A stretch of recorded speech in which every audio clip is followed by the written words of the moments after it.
Bonjour à tous, bienvenue dans l'heure du bilan. Vous avez l'habitude, un invité vient faire le point sur notre plateau. Et aujourd'hui, nous recevons la conseillère de Paris pour le groupe Les Républicains, également conseillère pour la métropole du Grand Paris, Nathalie Fanfan. Bonjour. Bonjour Nicolas. Comment ça va? Très bien, merci. On va démarrer cette émission avec les combats. Et ce premier combat, Nathalie Fanfan, le mariage homosexuel. Le 18 mai 2013, la loi dite du mariage pour tous est promulguée, portée par l'ex-garde des Sceaux, Christiane Taubira.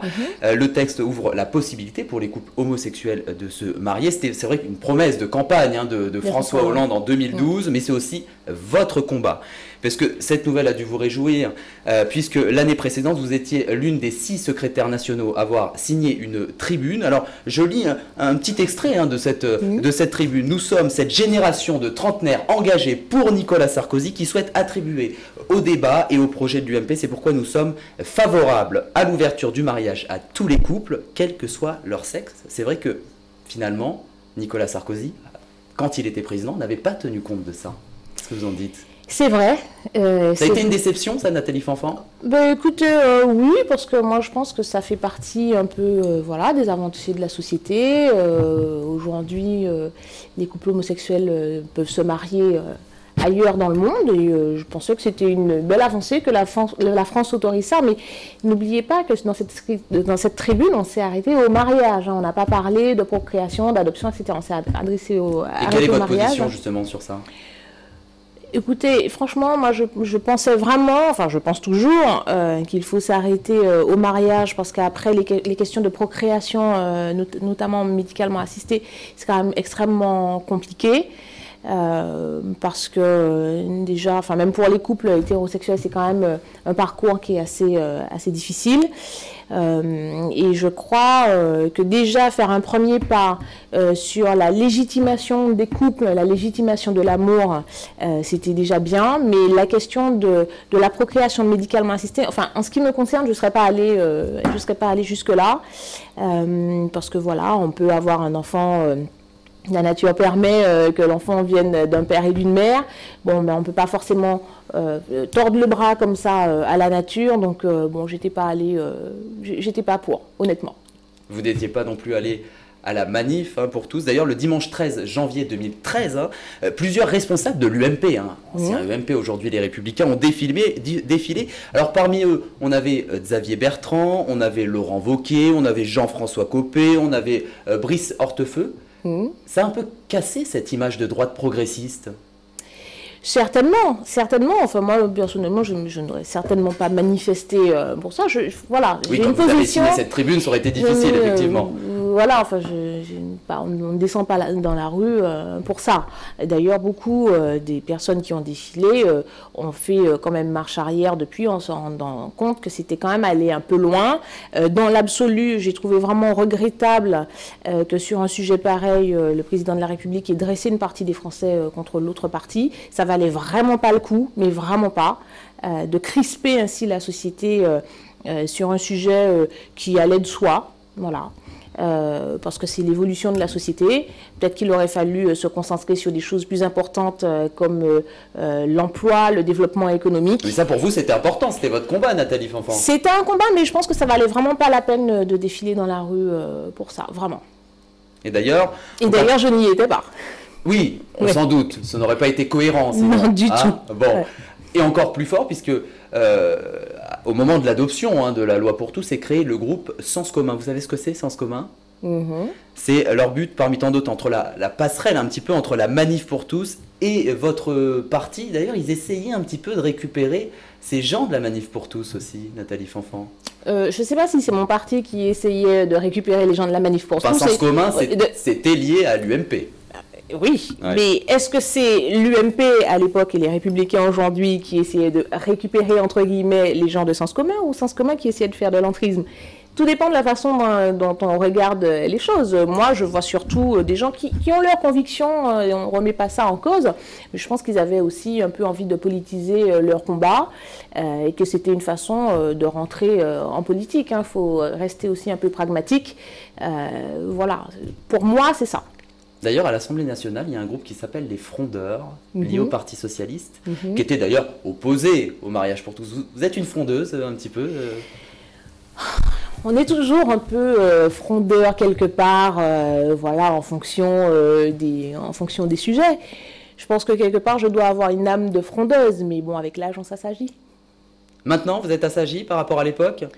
Est-ce que c'est parce que la droite n'est pas, peut-être un peu plus tard, mais pour l'instant pas encore au pouvoir, sera un peu plus frondeuse à ce moment-là? Non, non, on est frondeur justement, on devient frondeur quand on est face à des difficultés et qu'il faut passer justement des étapes, dépasser des barrières. C'est là qu'il faut avoir une âme de frondeur. Quand tout est déjà OK, il n'y a pas matière à être frondeur, au contraire. On va passer au deuxième sujet. Oui. L'égalité homme-femme. C'est vrai que c'est aussi... Grand sujet. Grand sujet. C'est là qu'il faut être frondeur. Un sujet qui est un de vos combats. D'ailleurs, en fouillant un petit peu vos réseaux sociaux, c'est vrai que vous retweetez souvent des choses liées à ce sujet. Nous avons d'ailleurs retrouvé une tribune datant de 2012 que vous avez signée avec 63 femmes engagées à l'UMP, aujourd'hui les Républicains. Au cas où ils doivent se dire qu'il n'est plus à l'actu, c'est les Républicains. Vous y apportez d'ailleurs votre soutien à Jean-François Copé à ce moment-là. Vous dites même que c'est l'homme de la situation lié à ce sujet, l'égalité homme-femme. Mais alors pourtant, cette même année, lors de la campagne des législatives, Jean-François Copé était invité de RMC et BFM TV et il a dit ne pas vouloir respecter la loi sur la parité homme-femme. La raison, je vais vous la donner, je ne sais pas si vous vous en souvenez, privilégier les candidats sortants en majorité masculin à des postes. En gros, les hommes étaient ancrés depuis longtemps dans les régions. Donc, on ne va pas mettre des femmes parce que les gens sont habitués à ces hommes-là. Est-ce que vous trouvez ça normal, Nathalie Fanfan? Alors, pour un but électoraliste? Oui et non. Oui et non. Premièrement, je voudrais rappeler que Jean-François Copé est quand même le co-signataire de la loi, donc Copé-Zimmermann, qui est sortie en janvier 2011, qui impose la parité dans les conseils d'administration des entreprises du CAC 40. Premièrement. Deuxièmement, Jean-François Copé, malgré tout, m'a soutenu pour ma candidature aux législatives et il n'a jamais failli dans son soutien. Mais au-delà de Jean-François Copé et de ce qu'il a dit, et là, je pense que c'est pas... Il a surtout, comment dire, respecté une espèce d'habitude de vieille tradition des partis politiques, parce que ce n'est pas que l'UMP à l'époque républicain aujourd'hui. C'est un problème. C'est un problème en politique. Oui, mais c'est un problème. C'est un problème en politique l'homme de la situation, où c'est très machiste, c'est très, voilà, une moyenne d'âge assez élevée. Mais ça ne vous révolte pas? Que sur BFM TV, Jean-François Copé a dit finalement on va pas respecter les choses parce que ces hommes-là sont très bien en région, les gens les connaissent, ont les habitudes, donc du coup on va pas mettre une femme. Ça devrait vous révolter pour la féministe que vous êtes. Ce n'est pas de la révolte, c'est de la réflexion à dire mais comment je vais arriver à le convaincre de ne pas appliquer ça? Parce que dans les faits il n'a pas appliqué. Puisqu'il a investi des femmes. Mais pas suffisamment de femmes. C'était pas une parité. Il n'y a pas encore de parité parce que notre parti politique a payé beaucoup effectivement, d'indemnités justement pour non-respect de la parité aux élections. Parce que, si vous voulez, pour les scrutins de liste, là, c'est obligatoire, donc on n'a pas le choix. Mais les scrutins uninominaux, effectivement, on a payé beaucoup d'amendes sur le fait qu'on ne respectait pas la parité. Je pense que ça change un peu aujourd'hui où on essaye d'investir, enfin le parti essaie d'investir les femmes. Là où il faut mener le combat... C'est un peu de la façade quand même. C'est là où il faut mener le combat. C'est sur les investitures, sur des circonscriptions gagnables.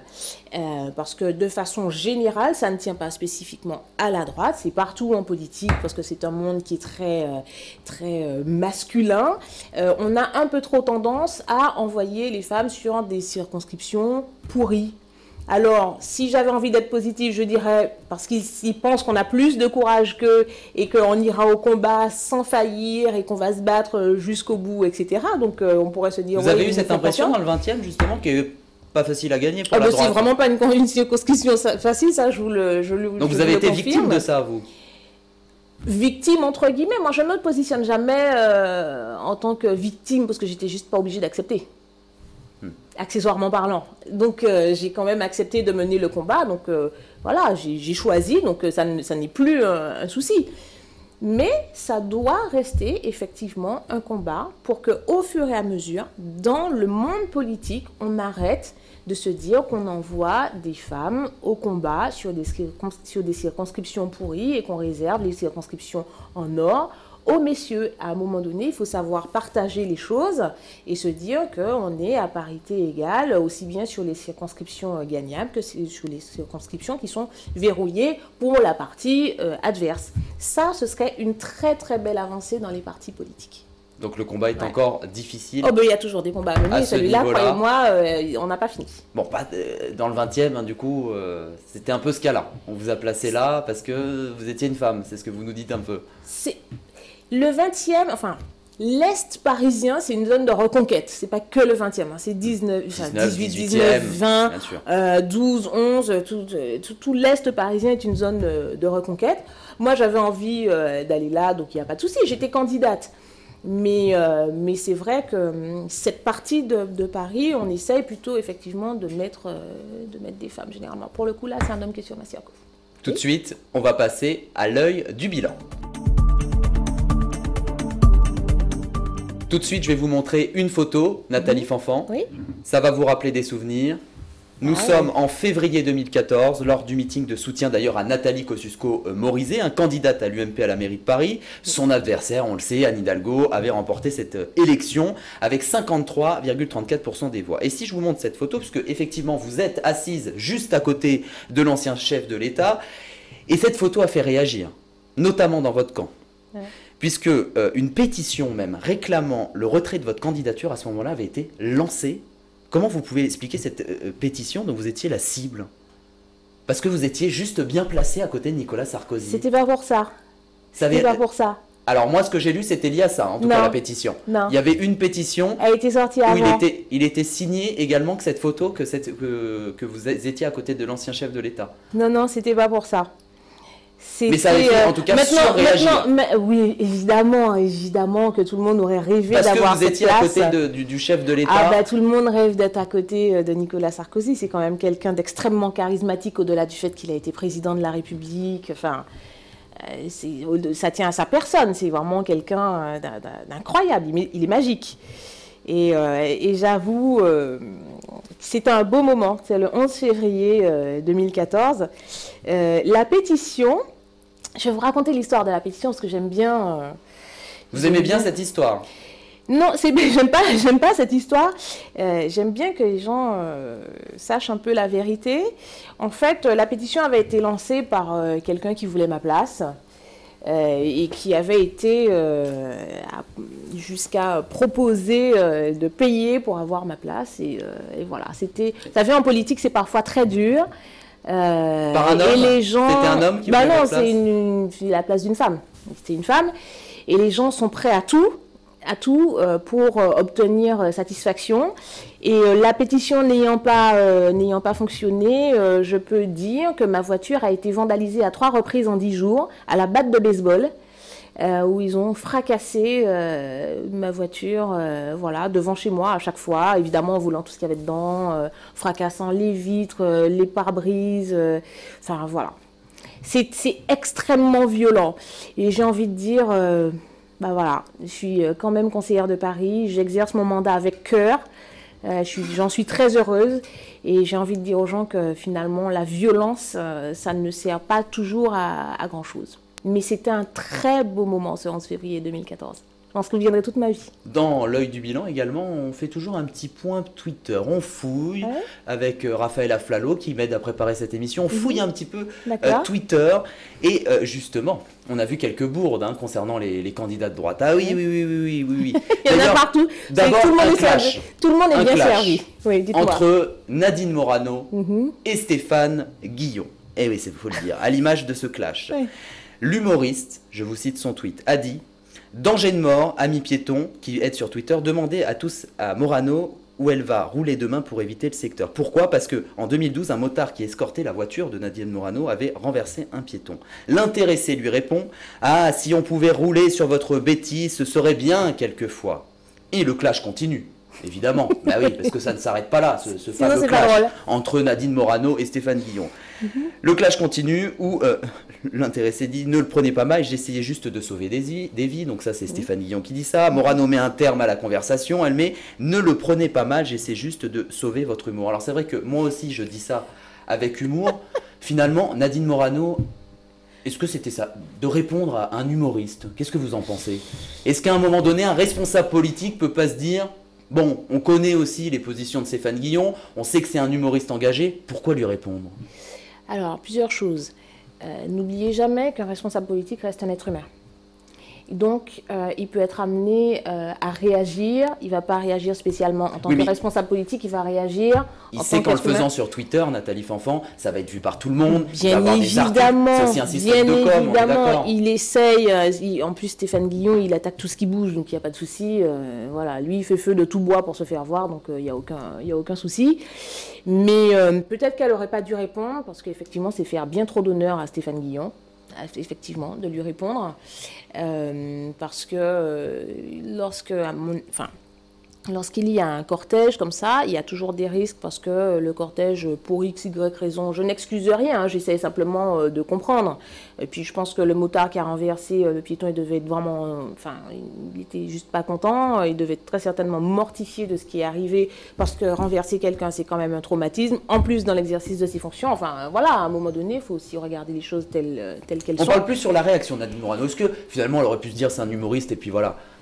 Écoutez, je ne suis pas en train de donner spécialement raison à Nadine Morano. Je dis simplement qu'il faut se rappeler que de temps en temps, il faut de temps en temps se rappeler plus exactement que les responsables politiques sont toujours et d'abord des êtres humains. Et maintenant une bourde. Vous savez de qui elle vient cette bourde? De qui? D'Alain Juppé. Eh ben oui, pendant l'Euro 2016, ouais. Le maire, alors c'est quand même incroyable, le maire de Bordeaux, Alain Juppé, s'était étonné d'entendre les Bleus chanter en anglais le titre I was made for living you, croyant qu'il s'agissait de la Marseillaise, qui a été écrite dans la langue de Shakespeare, je vous le rappelle. On voit en même temps à l'écran ce qui s'est passé. Dans un premier tweet, il écrit la Marseillaise se chante en français. Imagine-t-on les Anglais chanter le God Save the Queen en français, ne pas accepter l'inacceptable. Il précise même sa pensée. Bah oui, il continue dans un second tweet. Précisons. Est-il vraiment envisagé pour l'Euro 2016 de chanter la Marseillaise en anglais? Une mise au point s'impose. En dehors, effectivement, ça va faire sourire nos téléspectateurs. C'est quand même un monsieur qui s'est présenté à une primaire pour devenir président de la République. Comment peut-on confondre la Marseillaise et cette chanson? Personne n'est parfait. Et deux, ça m'étonnerait que ce soit lui personnellement qui ait écrit le tweet. Ça relève. Mais oui, il faut se dire. Le tweet a très vite été retiré. Mais bien sûr, parce qu'il y a des community managers et que voilà. Vous voyez bien, il y a des tweets toute la journée. Je lis Alain Juppé, pour moi c'est Alain Juppé. Mais évidemment, mais c'est pas Alain Juppé qui est derrière, qui est avec son smartphone en train d'écrire le tweet. Parce qu'il n'est pas de la génération des réseaux sociaux, c'est ce que vous dites? Je serais assez étonnée que lui le soit, parce qu'en tout cas il nous l'a pas. C'est pas qu'il soit pas sur les réseaux sociaux, mais je pense vraiment l'utilisation même du smartphone, etc.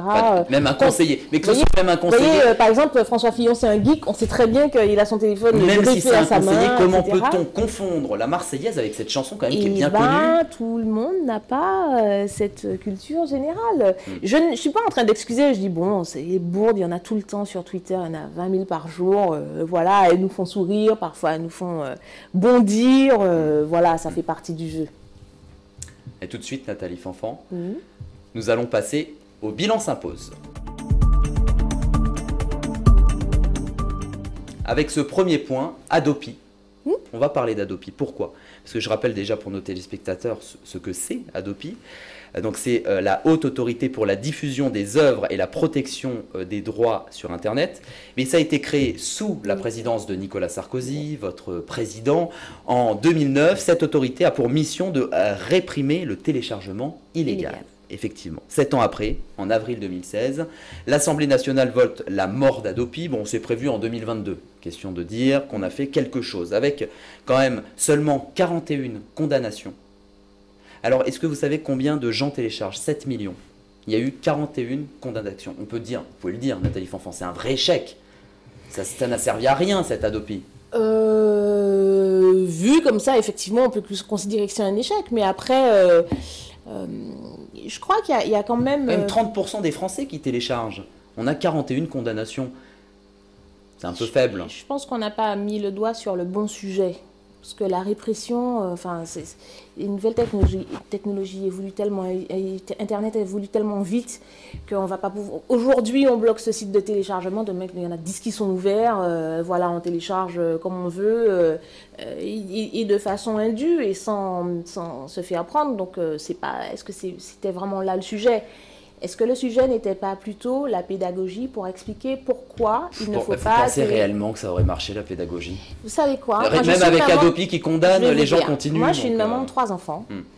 Et j'ai expliqué à mes enfants pourquoi il ne fallait pas télécharger de façon illégale. Vous n'avez jamais téléchargé, vous? Tout le monde l'a un peu fait, finalement. Ah non. Vous n'avez jamais téléchargé illégalement? Non. J'achète tout sur iTunes, mais moi je suis une bonne élève et puis j'ai été élevée dans ça. J'ai vraiment le respect en fait des droits d'auteur, que ça soit en musique, en cinéma, etc. Et donc, j'achète sur iTunes, ça me coûte une fortune parce qu'il y a plein de trucs que j'aime, mais j'ai aucun problème avec ça, c'est normal parce qu'il y a des gens qui ont travaillé pour le faire. Donc c'est ce que j'explique à mes enfants, on veut un truc, on l'achète et puis voilà, tout simplement. Donc vous ne Je dois faire partie des rares personnes qui ne le font pas. Et pour tout vous dire, il y a même pas une semaine que ma fille m'a expliqué comment je pouvais regarder une de mes séries en streaming parce qu'elle n'est pas encore sortie sur Netflix. Bon, c'est un échec quand même cette Adopi, on est quand même d'accord. Sur le principe de la sanction. Pour revenir mais c'est un échec. Mais la vraie question, c'est comment on arrive à faire comprendre en fait aux gens qu'il faut respecter les droits d'auteur et comment donc leur expliquer que c'est aussi une bonne chose que de télécharger de façon légale. C'est ça la vraie question, c'est pas la sanction, parce que tout le monde s'en fout. Donc il faut changer de paradigme. Ça a été décidé le 27 juillet, juste après son élection, c'est quelque chose qui a été fait à la va-vite, on est d'accord. Donc, décidé, ok, mais je pense qu'il y a des gens, qui ont travaillé... c'était pas dans le programme de campagne de Nicolas Sarkozy. Mais il y a des gens qui avaient travaillé sur le sujet un peu avant. Mais ça n'a pas été annoncé, aux Français. Ça n'a pas été annoncé, mais dites-vous bien qu'il y a des gens qui avaient travaillé sur le sujet avant. Donc un truc aussi lourd, ça ne sort pas ex nihilo comme ça du jour au lendemain. Bon, revenons au vrai sujet, c'est comment est-ce qu'on arrive à faire comprendre aux gens qu'il faut arrêter le téléchargement illégal et donc regarder à qui profite le crime et peut-être taper à ce niveau-là. C'est ça la vraie question. Ce matin, il y avait un reportage, alors on n'est pas sûr de la protection du droit d'auteur, mais sur la protection des mineurs, parce qu'en surfant sur un site, ils se retrouvent sur des sites porno. Et donc, la question était de peut-être sanctionner en fait les régies publicitaires de ces sites porno, justement. Donc, vous voyez, la question est de savoir où est-ce qu'on peut taper, où est-ce qu'on peut ou doit taper, où est-ce qu'on peut ou doit faire de la pédagogie. Donc, c'était peut-être là l'erreur. Nathalie Fanfan, on va passer à la dernière partie de cette émission. Oui. C'est le point Outre-mer. On va parler de vous au Conseil de Paris.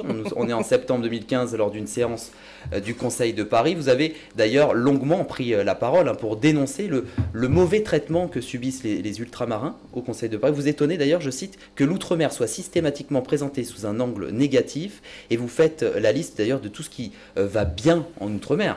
Ça c'est vrai, Nathalie Fanfan. Vous faites un petit peu cette liste-là.